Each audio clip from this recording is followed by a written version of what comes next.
Welcome back to Oak and Ink Stories.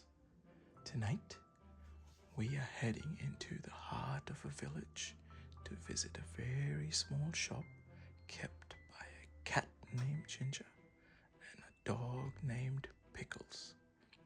It's a rather busy place. Let's settle into our cozy corner and enjoy the tale of Ginger and Pickles.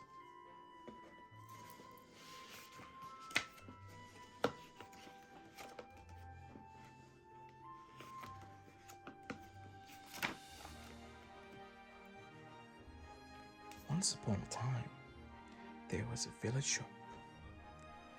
The name over the window was Ginger and Pickles. It was a little small shop, just the right size for dolls.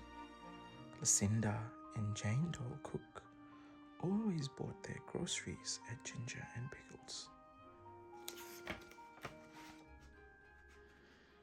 The counter inside was a convenient height for rabbits. Ginger and Pickles sold red spotty pocket handkerchiefs at a penny 3 farthings.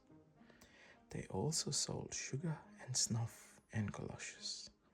In fact, although it was such a small shop, it sold nearly everything, except a few things that you want in a hurry, like bootlaces, hairpins, and mutton chops.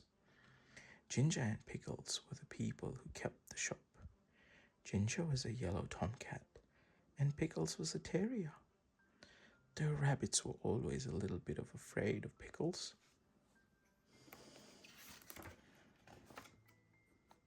The shop was also patronized by mice. Only the mice were rather afraid of Ginger. Ginger usually requested Pickles to serve them because he said it made his mouth water.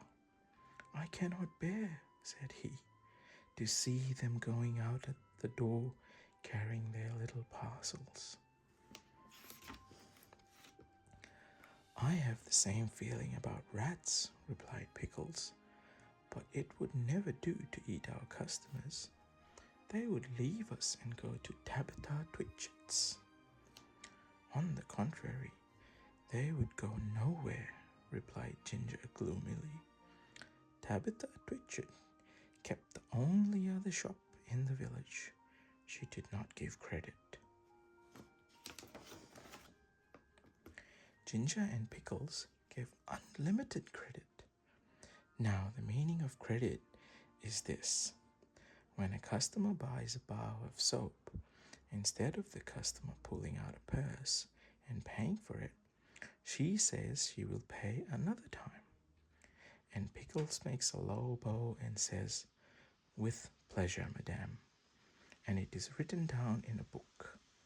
The customers come again and again, and by quantities, in spite of being afraid of Ginger and Pickles. But there is no money in what is called the till.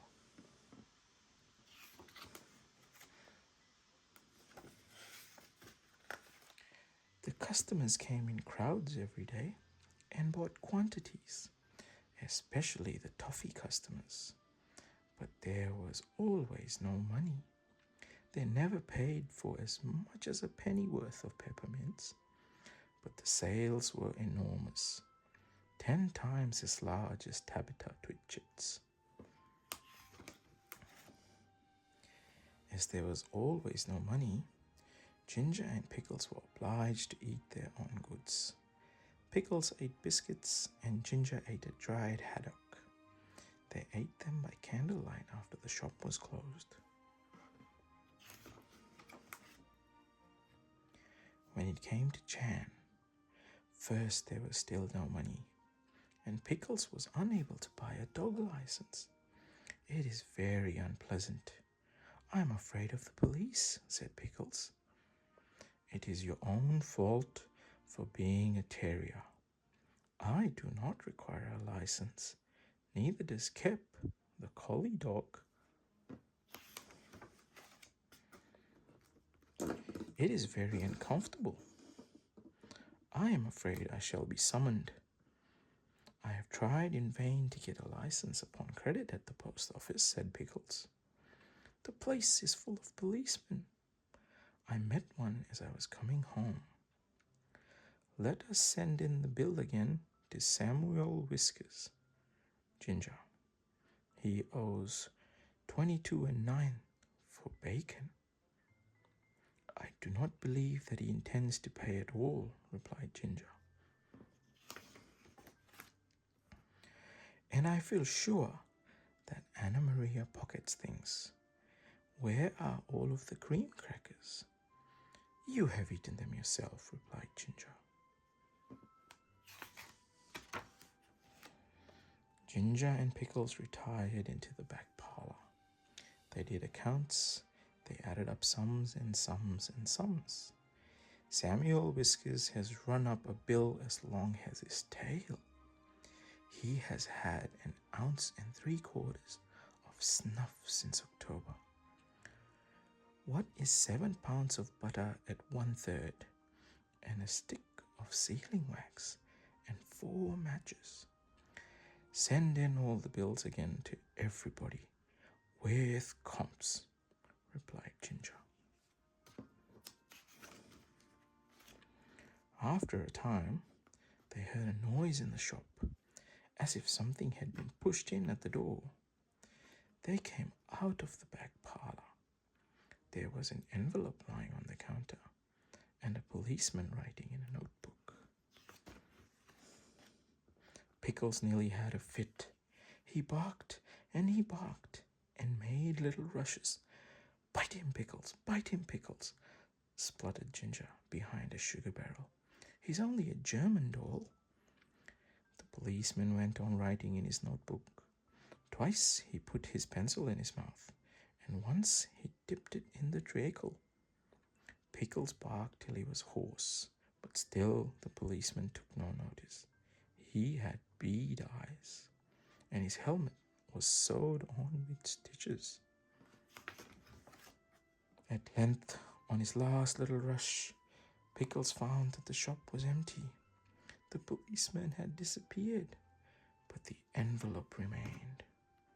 Do you think he has gone to fetch a real live policeman? I'm afraid it is a summons, said Pickles. No, replied Ginger, who had opened the envelope. It is the rates and taxes. £3.19 and 11 3/4. This is the last straw, said Pickles. Let us close the shop. They put up the shutters and left, but they have not removed from the neighborhood. In fact, some people wish they had gone further. Ginger is living in the warren. I do not know what occupation he pursues. He looks stout and comfortable. Pickles is at present a gamekeeper. The closing of the shop caused great inconvenience. Tabitha Twitchett immediately raised the price of everything a halfpenny, and she continued to refuse to give credit. Of course, there are the tradesmen's carts, the butcher, the fisherman, and Timothy Baker. But a person cannot live on seed wigs and sponge cake and butter buns, not even when the sponge cake is as good as Timothy's. After a time, Mr. John Dormouse and his daughters began to sell peppermints and candles, but they did not keep self-fitting sixes, and it takes 5 mice to carry 1 7-inch candle.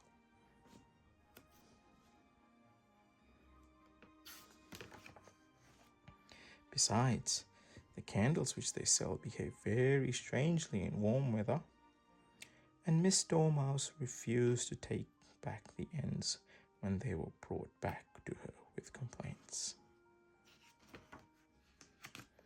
And when Mr. John Dormouse was complained to, he stayed in bed and would say nothing but "very snug," which is not the way to carry on a retail business.